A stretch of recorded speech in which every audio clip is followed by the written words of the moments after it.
Valerie, welcome to our Facebook Live. I'm so happy you're here. Yeah, thanks for having me. I'm excited. All right, so I do want to introduce you to everybody. Okay. So I'm going to read your bio. Is that okay? Yeah. I may only read bits and pieces of it. Okay. Okay. So everybody, I want you to meet Valerie Riley. She is a dreamer, activator, achiever, and a recovering perfectionist, which totally cracks me up. And we're absolutely going to have to talk about that. Because I had a big, well, I'll tell you about the big conversation I had the other day. Actually, yesterday. All right. So you were raised in San Francisco and then you moved to Dallas. And while you were there, you took a position as a personal assistant. Yes. By the way, did you know that I was a personal assistant? I did not know that. How have we known each other and this is just now coming up? I know. Yes. I think everybody should be one at some point. Well, and I was one for Ethel Kennedy, Bobby Kennedy's widow. Oh my goodness. So that was kind of intense. Yes. Probably not at all kind of intense, probably very intense. It was, and it was really funny because I was, totally going off plan, but that's okay. I was the only assistant she ever had that lost weight. All the other assistants would gain weight because like the chef would make warm chocolate chip cookies every single afternoon. So you're like eating chocolate chip cookies and you're doing this and you're doing that. I was so stressed out that it didn't matter what I ate. My body was in like total overdrive. And so I kept losing weight. And I walked in one day and she was so sweet. She looked at me. She's like, "You just look so good. I'm so proud of you." And I turned around and showed her my butt. I'm like, "You ran my ass off." It's like, I wish that was something I could do now. Like just eat whatever I want and still lose weight. Oh my gosh. Sounds like a dream. I was on what I call the white diet. My mother's like, "What do you mean you're on the white diet?" I'm like, the only thing I want to eat is white stuff. Oh, like rice, potatoes? Yes, ranch dressing.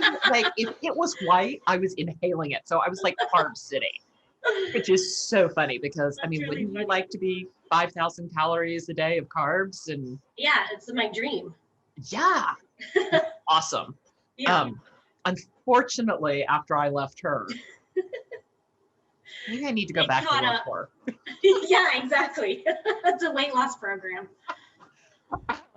Okay, so back to you. So you did that for 7 years. You were a personal assistant, and eventually you launched your own company. Yes. That is all about personal assistance. So you moved to Oklahoma City in 2009, and you started the Riley group. And so you started, I didn't know this, in 2014, you began the process to franchise the concept. Yeah, I did successfully franchise it and sold 6 locations. Hated it. They don't exist now. I hated every moment of it. I had no idea. Yeah.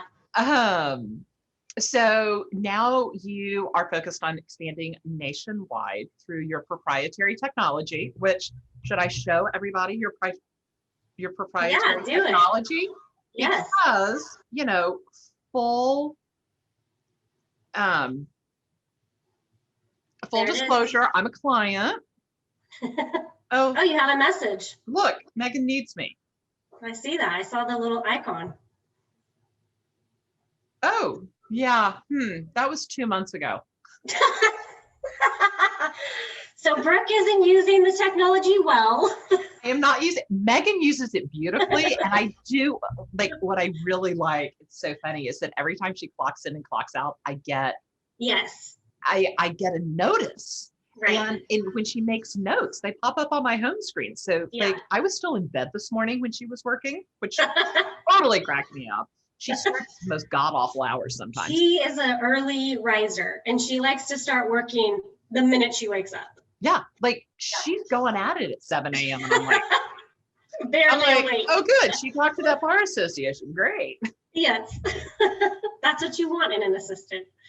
It absolutely is. So, yeah, so this is what you do. So why don't you give us a better description of LifeSquire as opposed to the person who has not read her messages in 2 months? Yes, well, that's okay. You're a typical client, and I love you for it. So LifeSquire was started as the Riley Group because I, at the time especially, did not have a marketing mind. And I was like, well, my last name's Riley, and that sounds good. So we started as what we now refer to as LifeSquire Direct. So it's personal assistant services that are packaged in hours, and people can use those hours however they feel fit. They get assigned one assistant that's our employee, and then that assistant clocks in and out and does all of their tasks within the app. We've expanded probably since 2014 to do job placement and training because we'd be asked by our clients like, hey, I really love the way, say, Megan clocks in at 7. How do I get that in my office? Would you guys hire somebody for me? So we did it kind of on the down low, kind of just, one-offs here and there for a while, and then really started leaning into it a few years ago. So we do both now. Well, and full disclosure, yes, I have participated in both sides of your company. Yes, this was not a surprise for you. and if anybody has talked to Randa is awesome because Valerie and her team found her, and that has worked out beautifully. We love to hear that. I mean, I'm super passionate about that relationship. I think that the relationship between assistant, whether executive or personal, and the person that they're working for, it really can be like rocket fuel to your organization, to your home environment. I mean, it really, if you have the right assistant in that seat, it is a load off of your mind. Well, it totally is. Sometimes it creates a different set of problems. Always. My set of problems right now with Randa is I have to keep ahead of her. That's a great problem. I'm like, okay, well, she chewed through that project quickly. Like, okay. Now what? Yeah. Yeah, exactly. Now what? Yeah, that's awesome. I love that. Yeah, she's been great. So first of all, because we've both been an assistant, and I have a funny story about how I became an assistant. But how did you become an assistant? And then how did that kind of lead? We talked a little bit about it, but how did that lead to where I am? Yeah, to where you are. Yeah, I have a funny story too. When I moved from California to Dallas, I had worked at a .com, which completely ages me because nobody calls it .com anymore. And I thought I'm old. What do they call them now? Well, now it's like apps, and I don't know what they call websites other than that you have to have one to exist. But back then it was like, ooh, you have a website, you're real fancy. And so I worked for one in investor relations, which was a super random job. Like, I don't know how I got that job, but I got it, loved it. But it was at the end of the era. So the company went bust. I didn't make millions of dollars, unfortunately. And so I made the opportunity like, okay, I'm going to move to Dallas. When I got to Dallas, it was the year 2000. I think that's right. Oh, gosh, is that crazy that people could be born in the year 2000 and be turning 21 this year? Oh my God, did you see the meme that I saw yesterday on Facebook? The one on your driver's license? The one on your driver's license. Someone got carded, flashed their driver's license, and they were going to hand it to the person. The person said, no, I saw the one. It took me 30 minutes to understand it because I'm in that much of denial. Like, I don't get it. I don't get it. What do you mean? Get it. I don't want to get it. So when I moved, there weren't any, Dallas was pretty much oil and gas and real estate development. There wasn't a lot of growth like there is now. And so I went looking for a job similar, couldn't find one. I went to a headhunter. I walked in and she was real sassy. And she said, oh my gosh, you have got to go interview with my best friend who's looking for a personal assistant. And I was like, I'm way too good for that. Like I'm not, like, what are you talking about? I'm not doing that job. But it's like, okay, you either do that or you work at Starbucks. So I went to the interview and ended up hitting it off with him, like just really instantly connected. And he offered me the job on the spot. And in my mind, I thought, I'll do this for a year. Like, I'll do this for a year, see what happens, see what connections I make. He was super connected there. Well, I stayed there 7 years and ended up really loving the work and loving the dynamic between seeing somebody be successful and kind of strive for their goals and getting to be a part of that, but more in the background. But I'm entrepreneurial, I think, by nature. I think it's in my DNA. My grandparents were very entrepreneurial. My dad was. And so all the while in my mind thinking, what am I going to do on my own? Started a cleaning business, back then I had a business I was trying to launch called E-Assistant, which was going to be like an online assistant, which is funny because now it's so huge. Back then I had no idea. So in my mind, I always knew sometime I'm going to do this, but it's scary to kind of jump out into the ocean. And so when the job ended, he was retiring. I just thought, this is my chance. Like, I am going to go out and try to do this on my own. And the worst that happens is I fail and I just go get another job. So Yeah, it was a messy ride there, but that's how I got here. And honestly, probably like you, I think why I love being around other entrepreneurs is like, there's adrenaline to it, and there's a little bit of mental illness associated with all entrepreneurs. But you are definitely like in the lane you're supposed to be in when you're growing business, and it feeds me. absolutely. Yes, the adrenaline, the like, and it's being around someone who gets you. Yeah. That's so, I had a freak out. Did you read my freak out in the EO thing? No. Oh my gosh, I had a freak out, I don't know, about 2 or 3 months ago. Like in the Facebook group? Yeah. Oh no, I didn't see it. And it was this long rambling thing.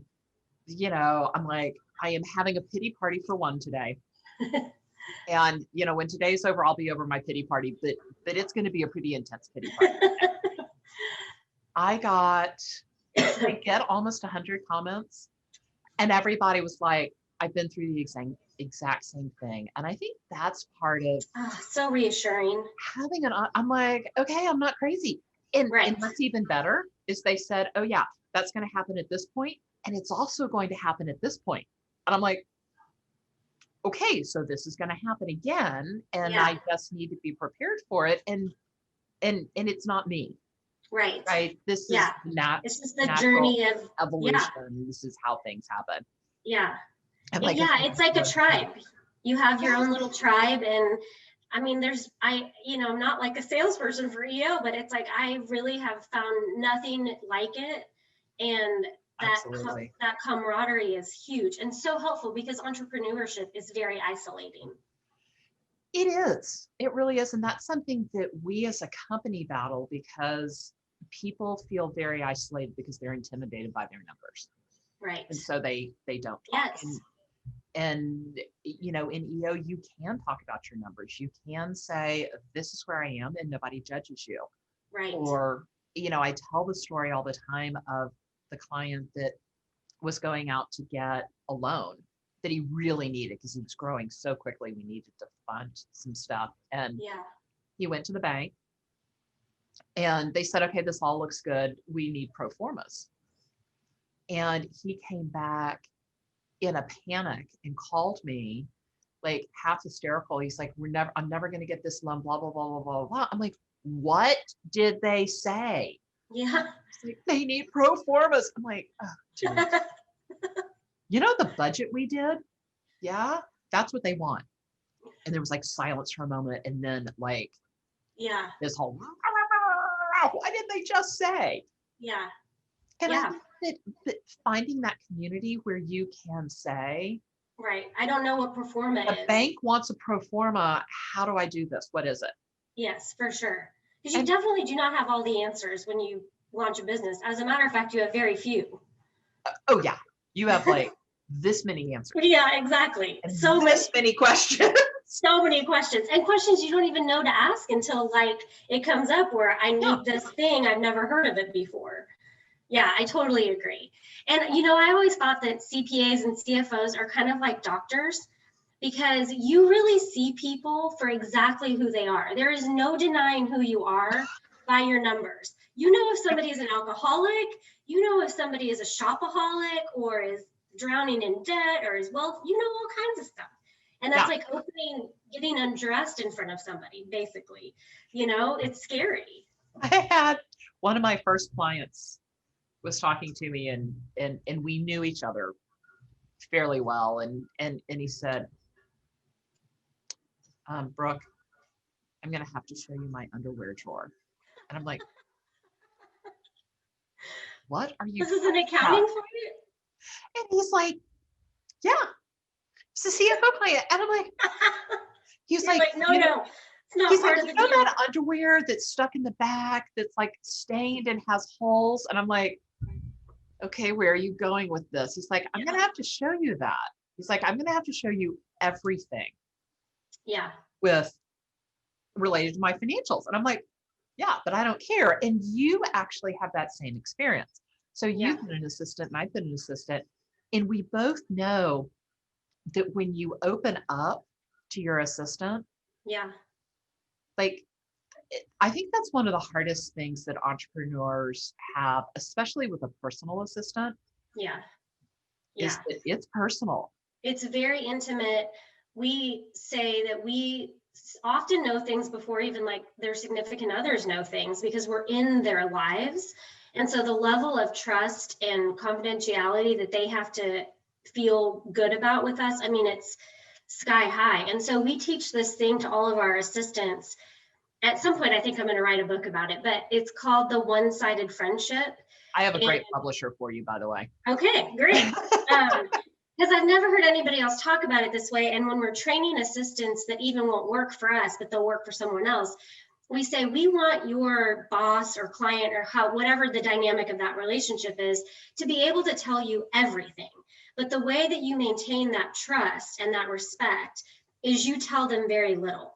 So they don't need to know if you've had a bad weekend. They don't need to know if you just broke up with your boyfriend, if your car broke down on the way in. They don't need to know any of that. Yeah. For all they're concerned, your life is great, because then they can unload without trying to fix you. Because we're caretakers, like entrepreneurs are fixers. We want to fix, want to problem solve. You give us a problem, like your boyfriend broke up with you. It's like, well, let me tell you all the things you don't do next time. It's like, that's not your business, you know? And then it diverts from them being a good assistant for you. So yeah, it does. And because, and it's so hard. I think you're right. I think entrepreneurs are very caring about people and they do want to fix things, and it changes that dynamic. It does. And the minute your assistant starts to think they're a friend, that relationship's not going to work out. No, it goes bust every time. It's honestly, we say it all the time. Like, you see headlines about famous people and their assistants there's lawsuits and there's all kinds of tumultuous endings. And I'm like, oh, it's because every time they thought they were friends. Yeah. And then at some point the client's like, oh, I don't want to be your friend, but now you're too invested. Yeah. So I was not Mrs. Kennedy's friend. There was no doubt. I was her companion. Right. We did things together. Sure. I knew everything about her life. Yeah. And occasionally she would see my boyfriend and go, who is that? I'm like, still my boyfriend. That is still David. She did, after a while, get to the point. She's like, that's your boyfriend again. Why does he keep come rescuing us? I'm like, because every time I have a crisis, I call David. I call him. Like, we ran out of ice at this party. I needed ice. He was the fastest one that could get. Oh, what a nice guy. Oh, so sweet. So sweet. Okay. So I want to talk about, and this is like, of course, nothing that we thought we were going to talk about. Okay. I love it. Welcome to Facebook Lives in my world. Okay. So I've never done one before. Oh, really? Yeah. This is my first one. Welcome to Facebook Live. Thank you. Yay. I like it. You're my second person who this is their first Facebook. Oh, really? Yeah. Huh. So does that mean like right now we're live? We're live. Wow, that's cool. I know. Okay, so you talked about two different kinds of assistants. You talked about a personal assistant and an executive assistant. Right. Can you talk about the difference between those two things?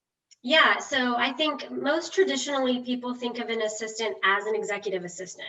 Typically, that's somebody that's in your office only, that only deals with things related to your work life.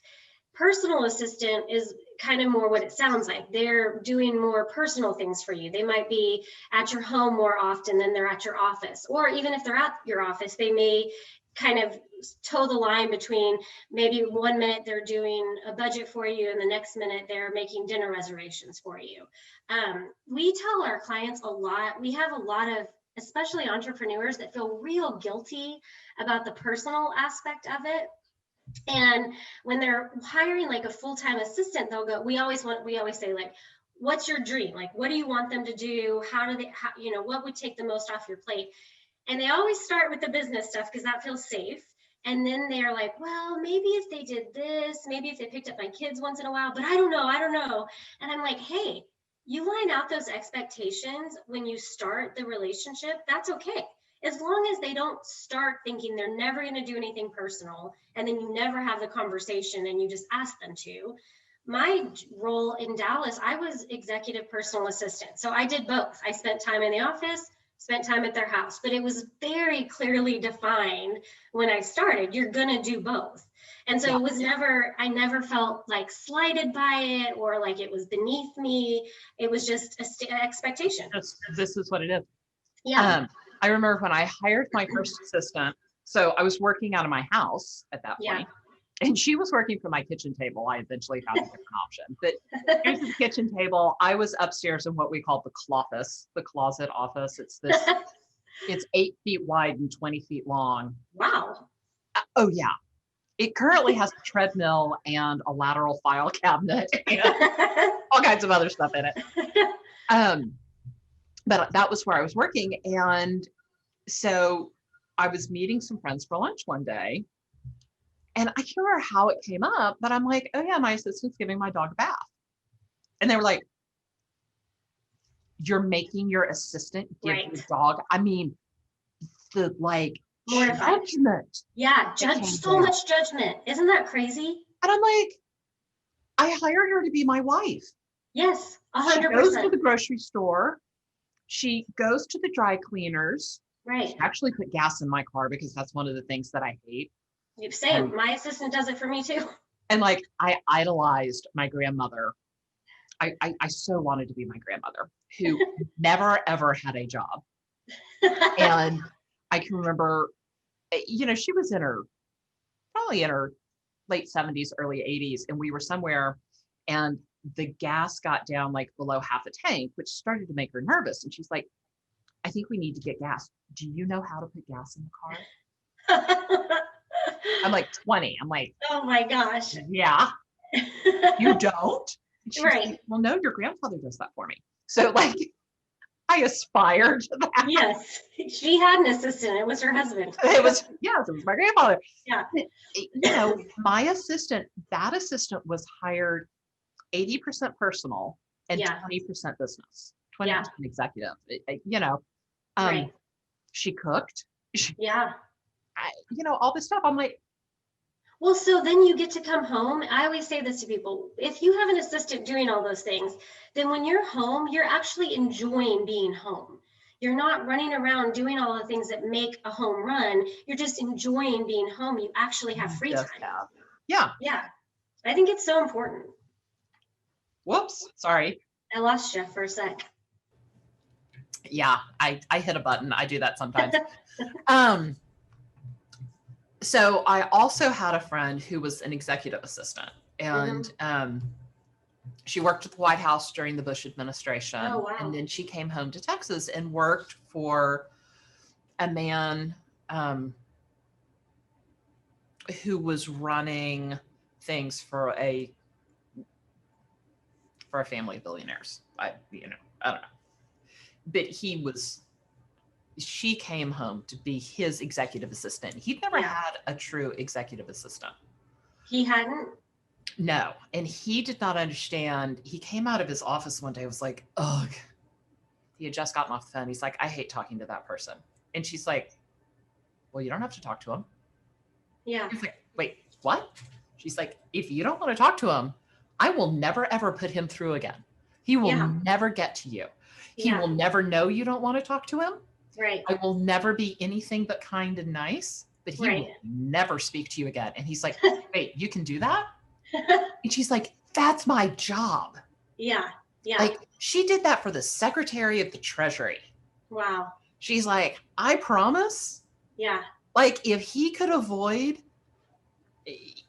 whoever he wanted to talk, I'm like, she's like, I can do that for you. And I think that people don't really understand what an executive assistant can do. Yeah, I mean, we feel like there's so much, honestly. When people are struggling, I just had this conversation over breakfast this morning. When people are struggling to identify how would I use an assistant, I always say, if you can, for 5 days, a Monday to Friday, every time you do something that you get that little knot in your stomach that you're like, oh, I don't want to do this, or you have had something sitting on your list for several weeks, write all of those things down. And then at the end of those 5 days, you'll look back and there's your list of the things your assistant can do.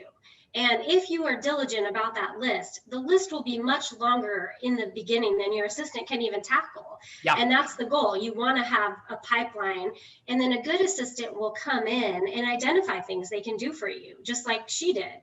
Like we always say, it is not our client's job to fill up our list. It is our job to be continually looking for things that we can take off their plate so that they're not stressed about having to give us stuff to do. We want to do that for them.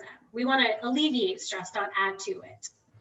Well, and so, poor Randa over Christmas got coronavirus. Oh no. I know. I feel for her. And she's trying so hard. She keeps she showed up on a team meeting yesterday. I'm like, no. What are you doing? And you have on eyeliner. I'm like, go back to bed.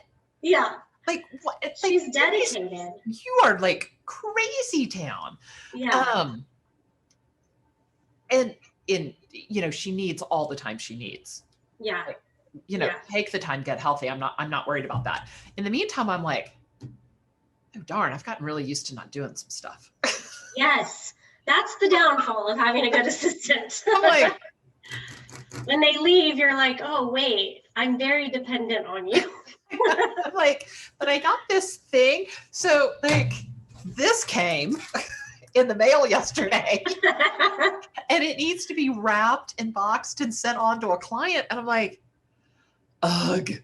Yeah. Well, you can always wait till she gets back. The client will never know.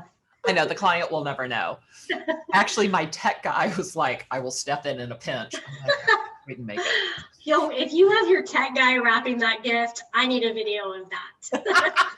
He is awesome. Really? We did a Facebook Live recently with him, and he has been phenomenal. Awesome. He's your employee now? Like he works for you, or does he have a business? No, he's got a business. Oh, really?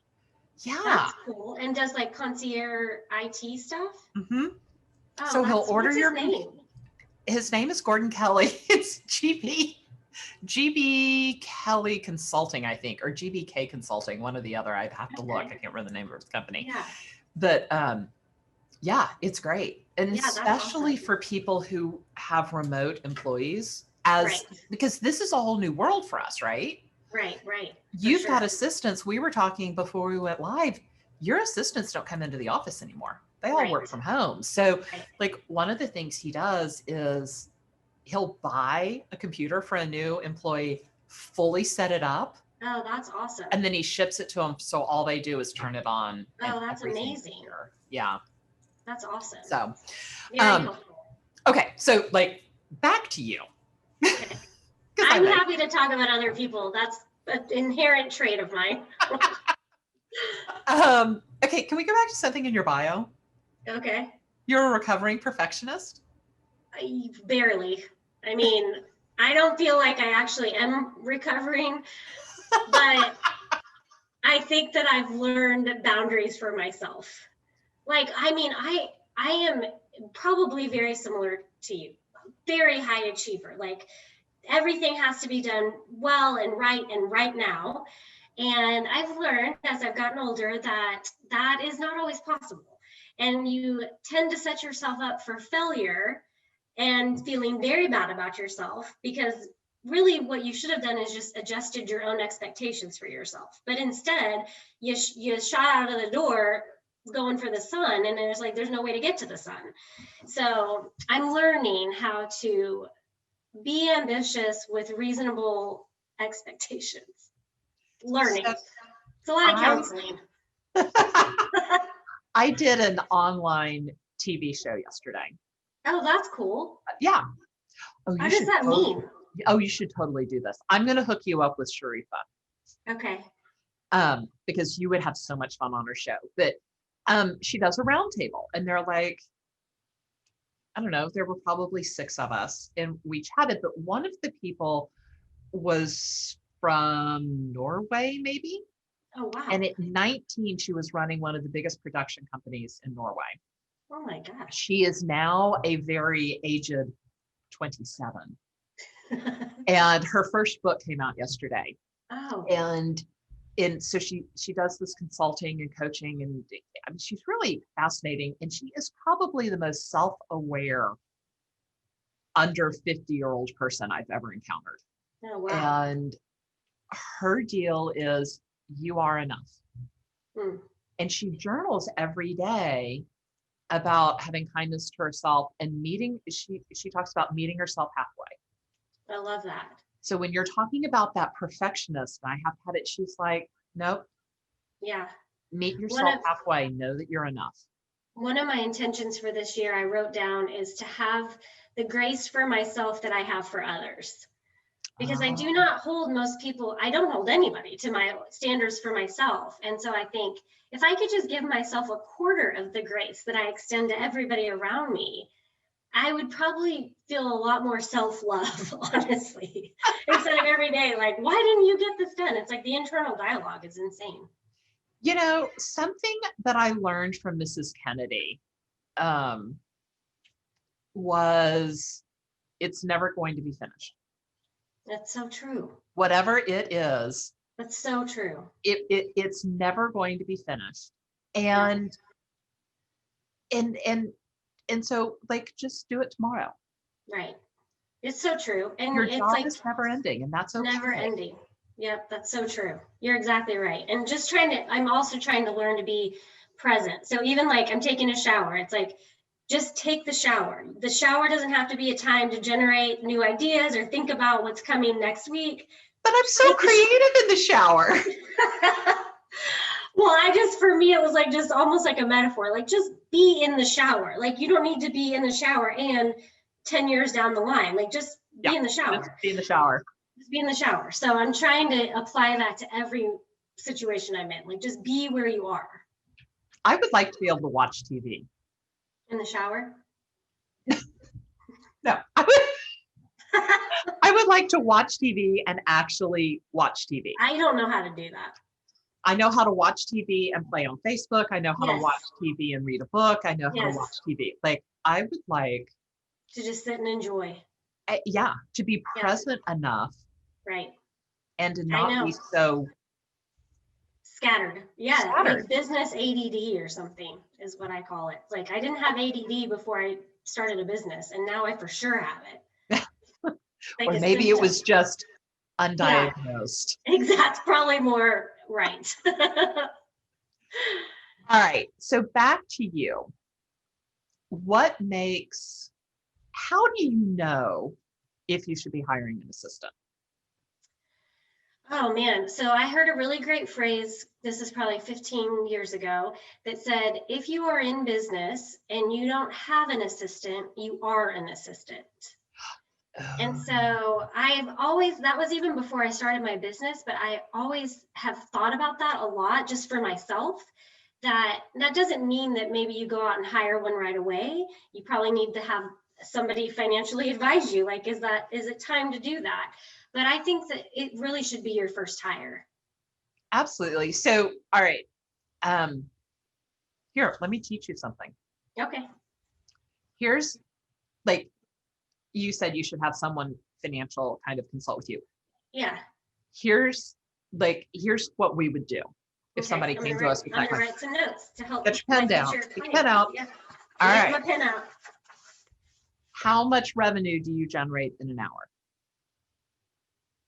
Just, you don't have to say that, but like in your job, if you're doing this analysis for yourself, in your Okay. job, how much Yeah. revenue do you generate in an hour?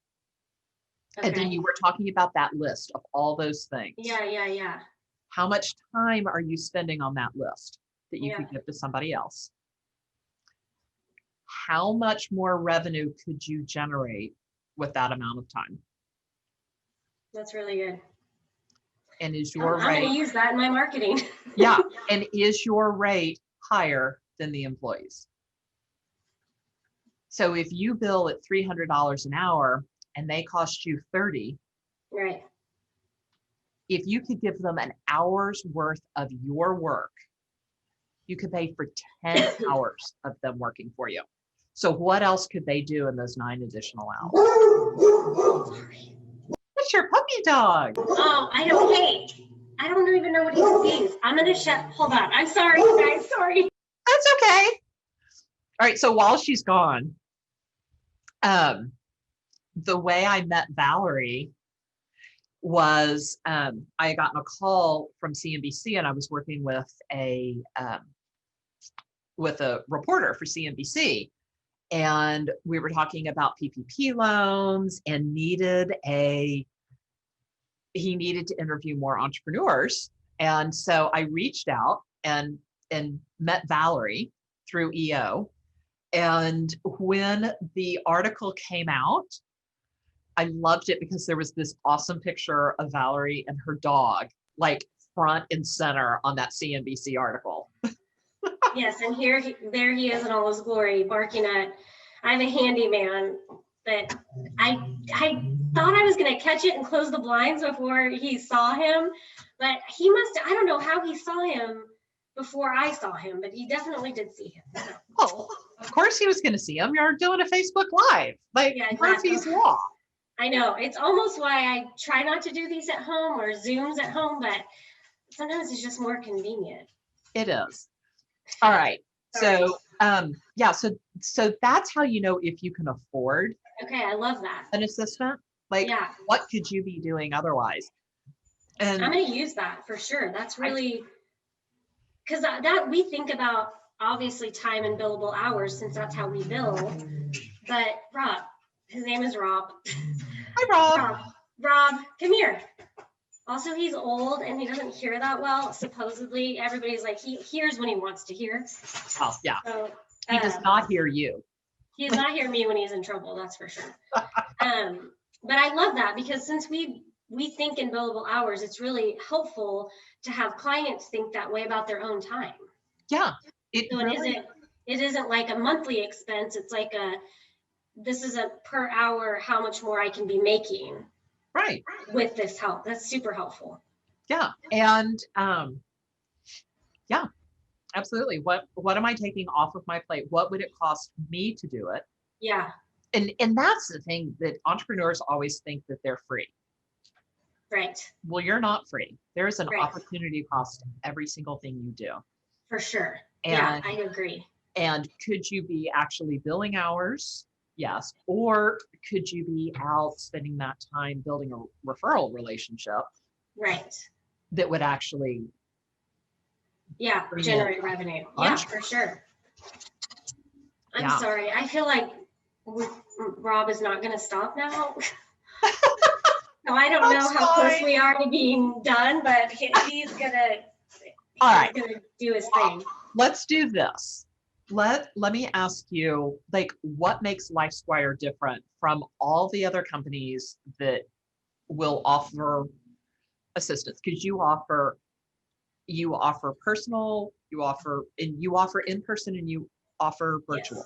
Yes. So, like, what makes you different? I think the biggest differentiating factor, there's two, but the biggest one is that I was an assistant and I started a company of assistants. So I understand both. And then all of my management team has come as assistants and then grown into their role with us. So we don't just understand our clients' needs, because I think that's pretty easy to understand. Everybody's busy. We inherently understand our assistants' needs and what they need in a job environment to thrive. So we are able to care for them in a way that makes them want to stay with us, number one. So I think that's big. I think the other big thing is our technology. We develop technology to be able to manage the expectations of a client and an assistant in a real easy to use way in real time. So you know when they're clocking in, you know what they've done for the day, and nobody else has that. So that feels like our two big differentiating factors. We also care so much. We really do care about all of our clients. We care about all of our team. Everybody has pretty big hearts.